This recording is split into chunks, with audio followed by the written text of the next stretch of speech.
Hi, it's me, Liberty, and I am back with a message.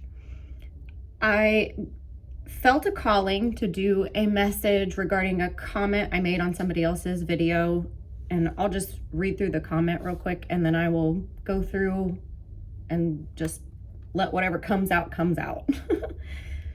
So this was on a video about a guy was claiming that all the girls he's ever dated have all gone suicidal after he has dumped them.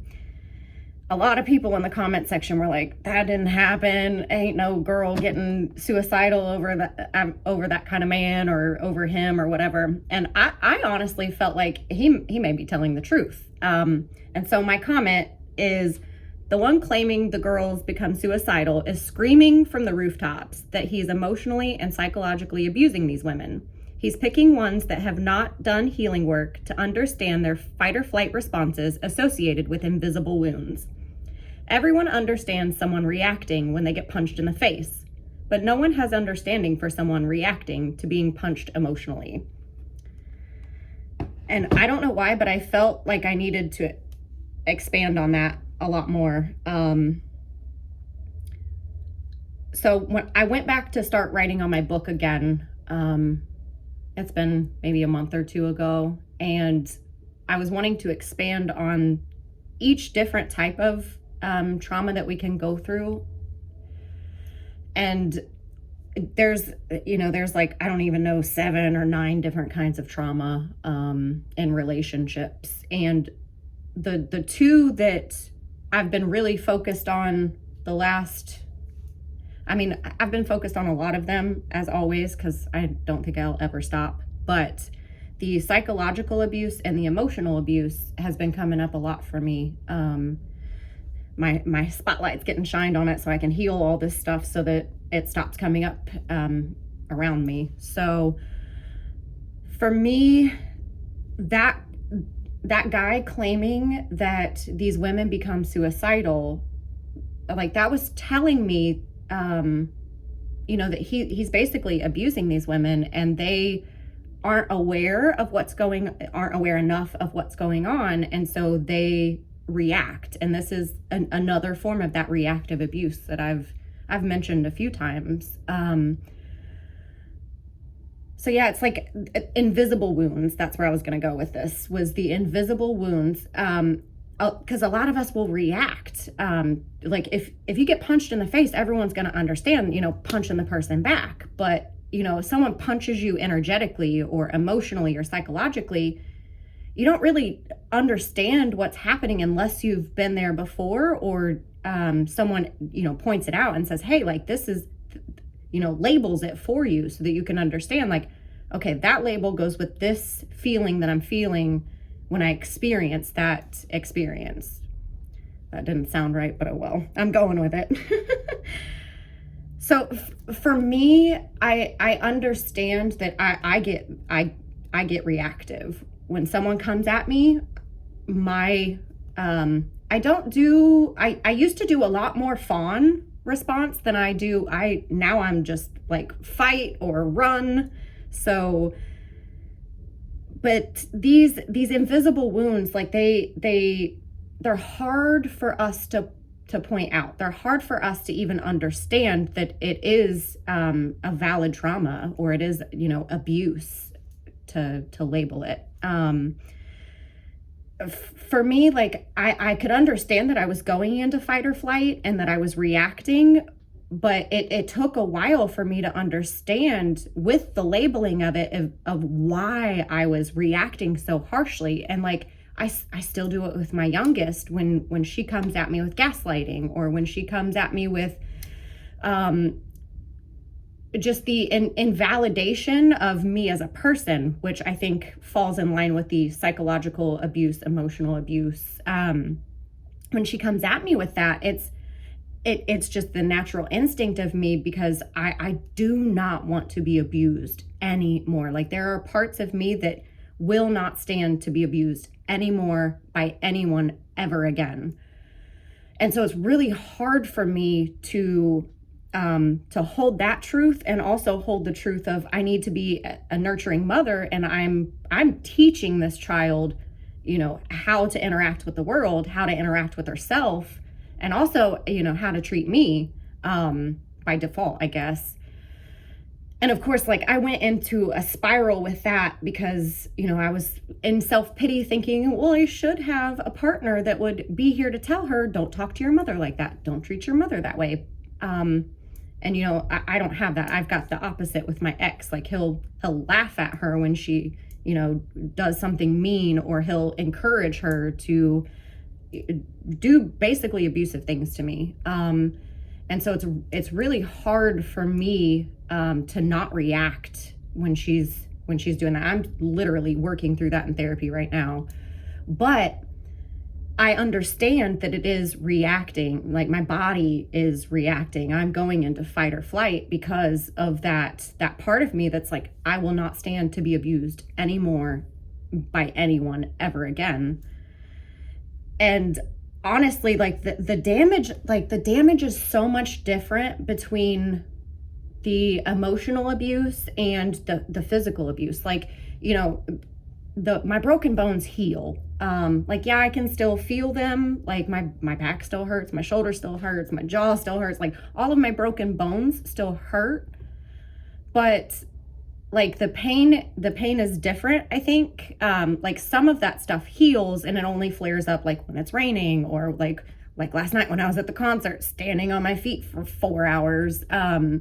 Like, those wounds like fade away in a sense. Like, our body still remembers, and we do need to work through that, through our body and our emotions. But it's different because the emotional and psychological abuse, it lasts so much longer, and it's so much harder for us to actually, at least for me, to work through, because I didn't come into life with a safe base or love of any kind from my family. So I've had to build this self-love over, it's been 7 years now that I've been trying to do this stuff. So I've been building all of this self-love, self-acceptance, reparenting, validation, all of this stuff. And it's been so hard because of all this damage. And I think the hardest part for me that I've picked up over the last, it's only been a couple of days, maybe a week or two, that I've noticed, it's because the punching and the kicking and all of that stuff, it stopped. Like, no one is ever, well, besides my kid, but she doesn't hurt. It doesn't actually hurt me, like, other than the throat kick, like that did hurt. But like, the physical abuse is no longer going on because I'm out of those relationships. But the emotional and psychological abuse, it continues in my head, not only from my kid, but in my head. Like, every time I go to even think about like dating, for instance, I replay all of that psychological abuse over and over and over again. And every time I interact with another person, I filter every move they make, everything they say through my filter of which type of abuse is this? Where can I fit this label so I can make sure that I pick up the red flag, because of all the victim blaming on top of all the damage I'm doing inside myself. Because, if you do get abused, people are going to say, well, you chose that, you chose wrong. Like, and that is so incredibly unhelpful. And I wish people would stop doing that. But that's an aside. It's really hard for me to, I guess, heal a lot of this damage when it is still going on in my head and outside of me. And so I am working through those wounds so that they stop getting so triggered by her. But like I said, when I'm dating, like, I won't even date because I'm not healed enough to withstand abuse. Because I was talking to my therapist just the other day, and I was saying how sometimes I do get lonely and I get bored, and I'm like, maybe I'll download a dating app, and like maybe I'll put my worst pictures on there, and like maybe I'll find someone that likes me for me. And then I'm like, girl, what are you thinking? Because I literally, that part of me is like, no, I will not be abused by anyone for any reason ever again. And basically, when you go into the dating market, you're opening yourself up for a lot of these invisible wounds, because of the whole pickup artist and man, I call it the cult of peen, the cult of peen. But all the teachings of it are to like tear down a woman so that she'll stay with you, and like it's all psychologically damaging. And if you are consenting to being on a dating app, technically you're consenting to being emotionally abused by these people when you don't respond quick enough and they call you every name in the book, or sexually abused when they send you a dick pic, or when they make some really nasty, explicit comments. Basically by being on an app like that, you have consented to these men abusing you. And that's why this part of me is like, no, I am celibate. I am not going on a dating app. I am not dating, because I am not consenting to opening myself up to abuse of any kind, because it's so hard for me to identify those invisible wounds and actually and heal them so that it stops getting triggered constantly. And I don't really know where I was going to go with, I do remember where I was going to go with this. So I was talking to a friend of mine today. I was texting with her, and I basically felt like I was probably invalidating her when I was trying to point out, she was feeling like she needed to take control over her entire situation, and I was trying to point out that it wasn't really her, it wasn't her place to really have that control. And I was trying to point it out, and I was honestly invalidating. And I did apologize to her, because like that was not my intention at all. But in the conversation that ensued, it was really incredibly helpful and validating for me, because she explained, how like the subtle abuse, like these are invisible wounds, and not everyone can see. Everyone sees the reaction that we have. They see some crazy woman throwing things or screaming or crying, or all of the emotional reactions that we have because we are being abused. Like everyone sees our reaction, but they don't see the actions that were taken against us, as they don't label them as abuse, because it's an invisible wound. And I validated her experience, and I was explaining, because she said that, anyone that calls an ex crazy is a red flag for her. And I texted back and I said, if someone uses the word crazy, it's a deal breaker for me. That tells me that they are psychologically and emotionally abusive, because like no woman's going to go crazy unless they are well, I wouldn't say no woman is going to go crazy, but for the most part, the majority of the people that you see that go crazy are actually being psychologically abused. They just don't have a label for it because it's an invisible wound. They don't have the black eye. They don't have the bruises. They don't need to go get stitches. So they don't actually know that they have that wound. And then every other damage that comes in after is just compiling that wound. So when we actually do go to heal this stuff, it is such a giant mess. Like I am untangling this wound, and it's got 15 different strands to like 15 different people that have done like years of, well, it's not 15 people that have done years of damage. That's an exaggeration. But like over the years of all of these experiences have compounded this wound. And so now, like when my kid does any a bit of gaslighting, I'm just, my body reacts. And like, it's not fair to my kids that this happens. So like, of course I'm working through these wounds and I'm trying to share my journey. I'll admit I am not healed at all, in this aspect. Well, I wouldn't say at all, but I'm not healed entirely, that I feel confident that I can really, I guess, I don't even know, give my wisdom, but I'm doing it anyway. Cause you know what, like we're all in this together. Like we're all trying to heal from stuff. And I don't think any of us will ever be healed. And so I'm just trying to share my message while I'm in the process.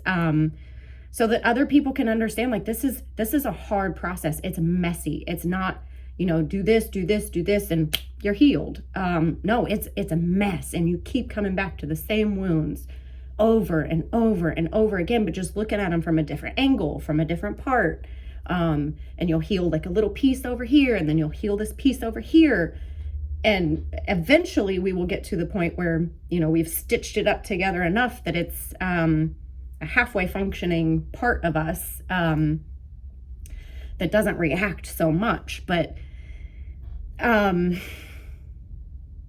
yeah, that the damage is just different, and it's harder to pinpoint if there isn't a label for it. So I have found, for me, that it's helpful for me to label behaviors, but I've also found it's not very helpful to tell the person to their face what the label is that you're labeling it. That's more for us, and so that we can set a boundary and take care of ourselves. It's not necessarily for us to shame the other person with, or to even try to get them to change, because trust me, I've tried to do that, where I've tried to tell people, like, this is what you're doing, and like, they don't, like, most people don't want to hear it. They don't care. They don't want to hear our experience of them, because they really, I guess, they don't have any intention in fixing it or healing it. Maybe they don't want healthy relationships. I don't know. Like, it's not my life, but I've learned, like, maybe I should ask first, like, do you want to know how I experienced that? Or just cut them off. Either or. It's probably not best that I speak to the person about the issues, because, like, I'm in my Queen of Swords era. I will be a cutthroat bitch. I will tell somebody exactly what the fuck I think is going on. And most people do not appreciate that. And I've apologized to people for when I have, spotted things and tried to call it out, and go back, a few months later, and I'm like, I'm really sorry. I shouldn't have said that. But I honestly, it's more personal. I think it's for us to understand we need a boundary here. We need to not continue allowing this person into our energy, into our emotional space, into our psychological space, because they are inflicting these wounds, And I have found that a lot of these men out here are inflicting these wounds on purpose, because they do see that we have confidence and that we have self-esteem, and so they understand, like, their insecurity, they have to tear us down to get us, from up here to where they are. Like, they have to, in their minds, they have to tear us down so that we would accept it. Like, honestly, it makes no sense to me, because that's not the way I operate. There was a book that I was reading about emotional abuse that explained the paradigms. There are people that want to connect, and those are people like us. And then there are people that want to control, and they have no desire to understand or to communicate or to compromise or have intimacy or any of the good things that come with a healthy relationship. A lot of these people don't actually want that. They don't have the capacity for that, I think, because of their insecurity, their jealousy, their all these wounds that they have that they're not really willing to look at, and it's not necessarily helpful for me to point it out and be like, oh, I see your wound. Why don't you fix that? Like, because I understand, like, when it's happened to me, like, it hurts. It's helpful by all means. Like, I appreciate when somebody says, hey, like, you're doing this, and like, you might want to check that. Like, I appreciate that, because I want to grow. I want to learn. I want to be a good person, relatively speaking. I want to be authentic is more like it. I want to be an authentic human. But yeah, I think for me, noticing the invisible wounds and being able to label them and understand the fight or flight response that happens, because this is an abuse, and our body is, and our emotions are picking it up as an abuse. We just might not have the experience to label it as such, and to be able to work through it as we need to, so that we can heal this stuff, so that we don't get compounding wounds and then 15 years later have to dig through like like I said, so many people worth of so much abuse. So yeah, I'm going to be doing more about each individual type of abuse. I'm not sure if I'm just going to do it for the book or if I'm going to do it, like I've started to do it in the book, but I do feel like it could be helpful if I actually, broke it down, like each type of abuse in a video. I'm not really sure what the hell I'm doing, to be honest. I'm flying by the seat of my pants. I'm just following where I feel led. And so, yeah, like that comment, I really felt like I needed to make a separate video just on that comment alone, because it really was a powerful comment for me to even type up, because I was like, damn, like, these women are getting punched emotionally or psychologically. Of course they're gonna, I wouldn't necessarily say suicidal, because that seems more like, what would you label that? Maybe attention seeking versus reactive. But for the purposes of the point of all of this, it was cool for me to point out that we do go into fight or flight, and that other people would understand, like, if you get punched in the face, you punching back. But if somebody's punching you energetically, they don't necessarily understand us punching back. So yeah, I think that's all I got for today, but yeah, I think for now on, I'm gonna try to see if whatever comes up is a specific type of abuse. Maybe, I don't know. We'll see. Who knows? Maybe that's just for my book. Maybe it's just for me. But yeah, I'm currently working through all of this stuff, and it's a lifelong process. That's what I've come to understand. Like, we'll come at these at all different angles until we're at a place where we're comfortable and we feel like we can move on. So I don't want to stay stuck in all the wounding and keep perpetuating the abuse inside my head. So I'm facing it head on, and just trying to process it so I can let it go and move on. Because like I said, I eventually do want a healthy relationship, and I understand if I keep replaying the wounding in my head, I'm never going to be at a place where I'm open to somebody else, and I'm not, sorting through every action they take and saying, like, which category of abuse should this action go in, or because I don't think that that's conducive to a healthy relationship. Like, yes, it's helpful when we are in an abusive situation, but in a healthy situation, that's not necessarily helpful. So yeah, I don't know. We'll see. We're all on a process, and just, I think for me, the validation that I feel when I do label it is incredibly helpful for me. So I think that's the point of it, is just validating those invisible wounds and stopping the perpetuation in my head. So yeah, that's all I got for today. But yeah, my voice is really fucked because I was screaming for hours last night because Lizzie was such a beast. Oh my God. Hailstorm live last night. Oh, that was such an incredible experience. So, and honestly, the depressed parts of me didn't even want to go. And I was like, I'm going to hype myself up and I'm going to go, because I'm not going to keep myself in the prison of, like, I shouldn't go anywhere. I should just be this depressed, miserable person. I'm like, no, I'm not going to continue to perpetuate that in my head. I'm going to go out and I'm going to have fun. So